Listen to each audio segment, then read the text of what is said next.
Very good. So maybe you want to start by sharing your name and just where you are based.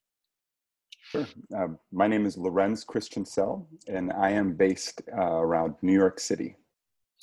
Great. And so what is your project? What are you working on right now? So I'm working on a project called Sutra, and Sutra was actually very heavily inspired by the ULab class. When I took it, I was really trying to understand how the internet can be used to bring people together in deeper and more meaningful ways. And one of the experiences that I had in the ULab class was the small group coaching circle experience, which was really one of the first times I'd experienced something like that virtually. It was one of the first times I'd really been introduced to this concept of deep listening. And this really crystallized an idea for me around kind of using technology to bring people together in small groups within community. And so this work started about 3 years ago, and really initially just with this idea around how do you bring people closer together in a community. And then as it evolved, it really became about online learning and about bringing people together in community through learning. And now as it's been evolving more and more, we've been kind of running it with different communities and really experimenting a lot. Like the whole software is developed through experimentation, through kind of testing different ways of bringing people together, and a combination of process, content, and technology, and really trying to understand how, because a lot of these things are very human based, they're very human centric around like empathy and deep levels of connection and listening and sensing, and really understanding how technology can somehow weave into that or support it. Particularly, my interest has always been in an online context. So with our technology now, we're really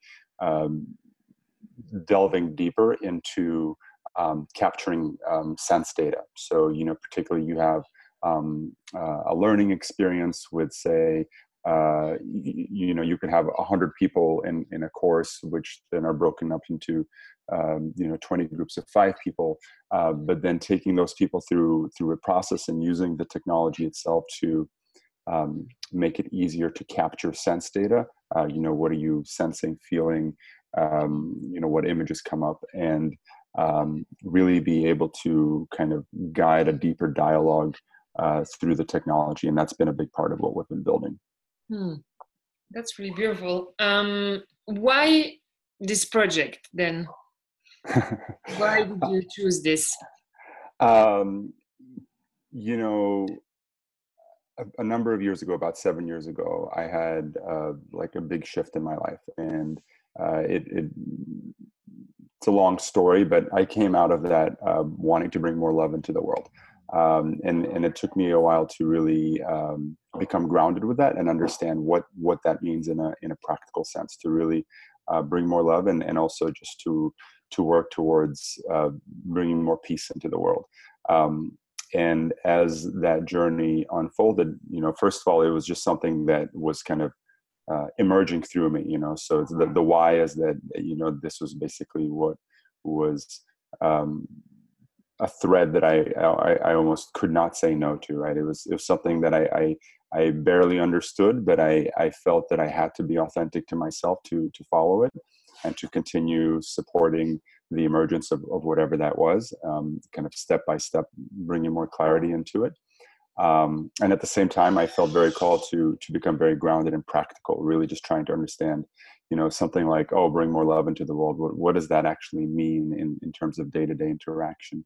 And for me, I think for different people that can mean very different things. For me, what has emerged is really an emphasis on deep listening and relatability, creating opportunities for people to very deeply listen to each other across the full spectrum of data that happens in a communication, and to hold space in that process, and also to find relatedness, through that depth of interaction. So,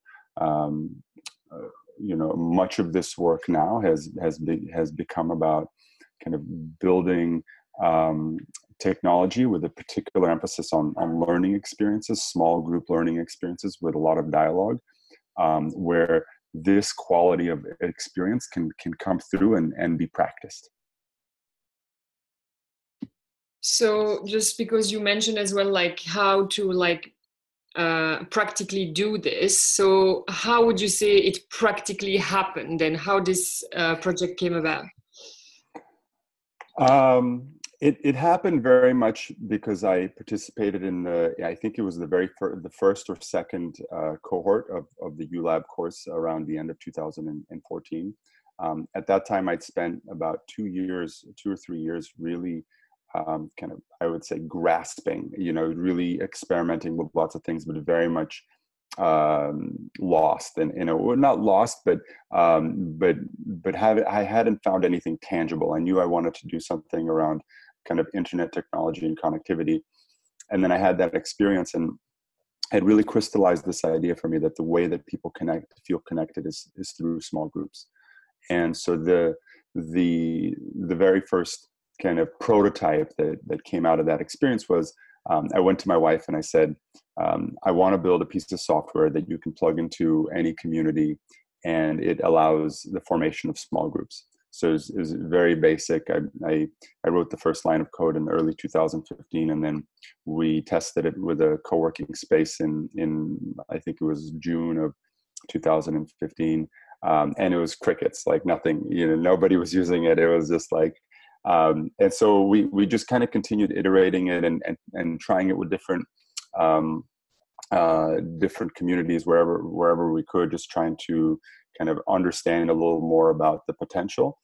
One of the kind of big moments of insight was we had an opportunity to work with a program out of Harvard, the Harvard program in refugee trauma, where they have like a 7-month blended learning program, which is very small group focused. And so we had an opportunity to basically take their entire program and put it on our software.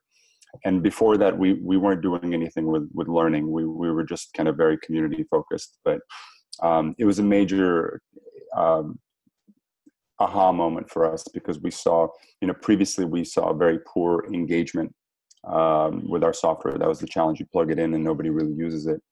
But we saw, near 99% engagement. And it really kind of, the big idea that emerged for us there was that you can really use learning as a catalyst for relationship building and community building. And so it was very interesting for us because, we didn't build Sutra to be a learning platform. We built it to be a community platform. So we kind of, as we evolved into learning, we always maintained that essence of like, that this is a piece of software for community building and deep connection. And so it's created a very interesting thread in our evolution. And so just a quick question, you mentioned we, so I'm just I guess it's a core team that you have with you. Who is this we, just in a few words? The we is my wife and I, basically. Okay, great. Yes, so that's the core team. yes. I'm the technology and kind of idea guy, and then she's the community and program manager. Amazing. Okay, great. And so you both, how do you manage to engage with those stakeholders? I mean, you mentioned Harvard before, but maybe you have also other people. So how practically do you engage with stakeholders, and how does it work?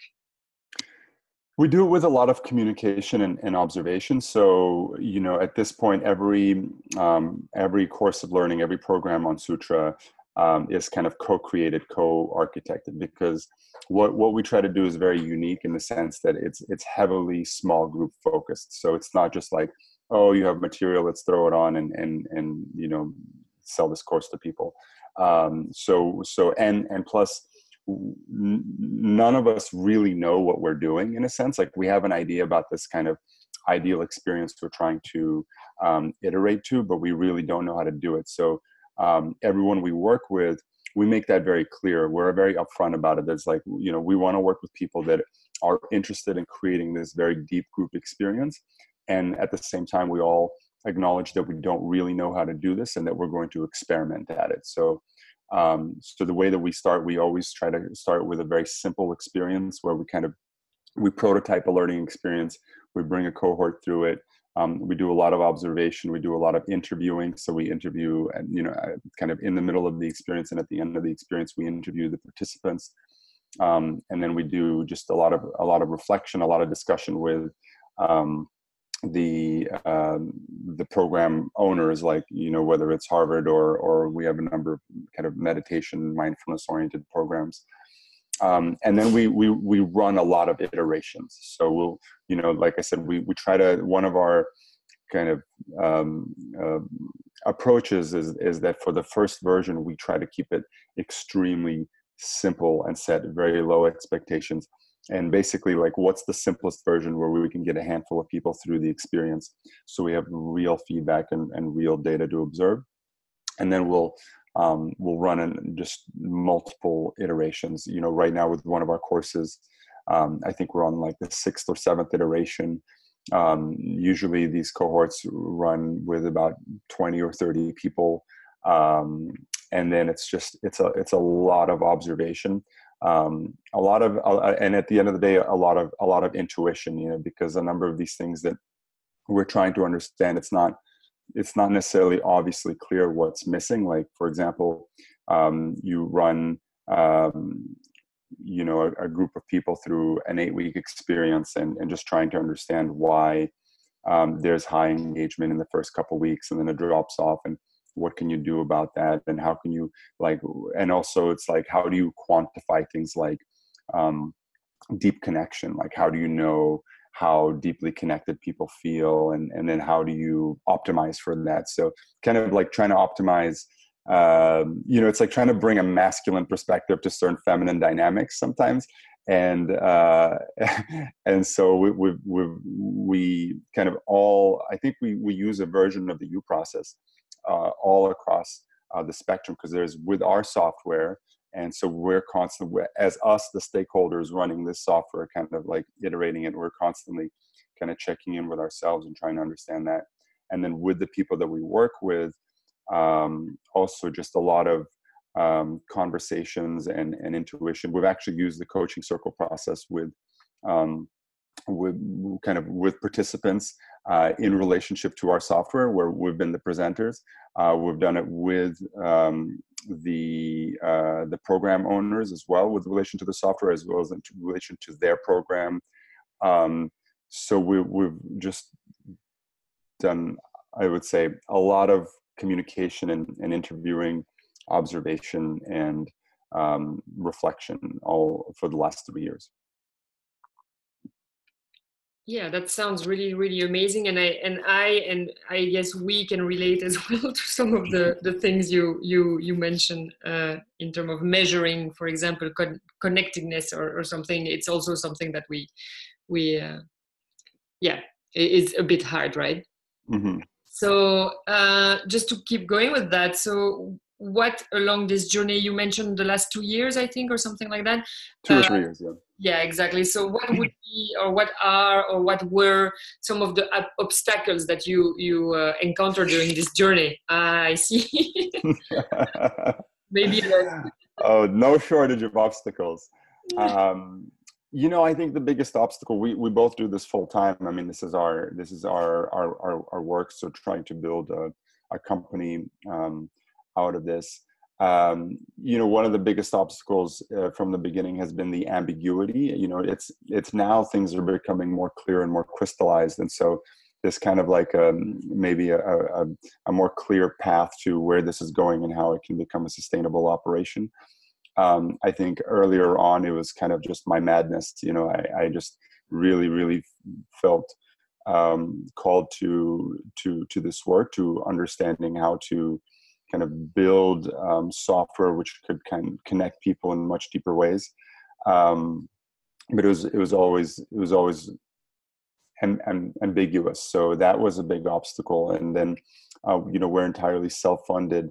And I've also been very reserved about, looking for funding. I've been an entrepreneur since 2004, and I've raised money before. And I really felt that with this particular work, I wanted to kind of hold back on trying to fundraise it and kind of put it into a particular box that it, had to generate money or kind of, my priority was really been on the deep human connection aspect of it. So, so the financial aspect of it has been a big challenge.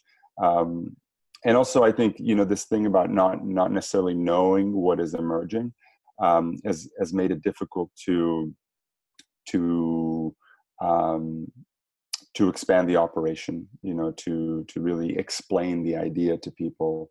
And I think that's where we are right now is really, the software has actually become quite sophisticated, and the programs that we're developing have become quite sophisticated. And so we've kind of come to a place where we're almost at the limit of our capabilities as a two-person team. So we've been really spending a lot of time thinking about the right way to grow our work, again, given the constraints of like the financial constraints and just like we're still, although we understand much better what we're doing, we still feel that there is a much deeper thing that is emerging around kind of the way that people relate online, and specifically the way that technology can support that. So it's an ongoing development process. I think, fortunately, the development has all been in-house. I built all the software myself, so we haven't had to rely on kind of third-party developers and figure out how to finance that. So, we've been very lucky to be able to continue experimenting on a very, very tight shoestring budget. But it's been a commitment, to do that. So with all these obstacles, like what gave you actually the courage to keep going with this? Like what is the heart behind this, basically? Just a deep devotion to this work. For me,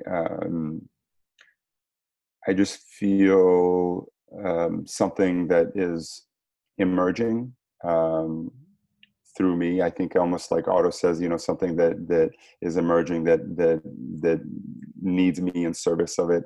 I don't know exactly what the language is, but something that I feel very much is emerging through me, something that is very close to my heart and is aligned with my skills, that it's like I feel a need to do this, that if I worked on something else, somehow I would not feel in alignment. So, and I don't necessarily know what it is that it's emerging. It's a very interesting experience. It's more like a directionality and a potential, and then just kind of like iteratively stepping towards it, but very much the why has to do with my heart and just being true to myself, and that this thing that is calling me is what feels true. Thank you. Beautiful. I'm like, oh yeah, this sounds good. So just last question. So if you reflect a little bit on this whole journey, what would be two, like not most important, but maybe two big learnings that you take out of this 3 years, basically?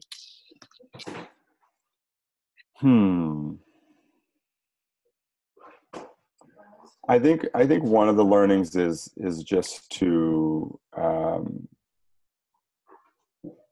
always like look for the next small step. It might not be a huge step. Like sometimes I just have no idea what's next, right? And I sit with that, and instead of pushing it away or there have been definitely lots of times of kind of anxiety and just not knowing what's next.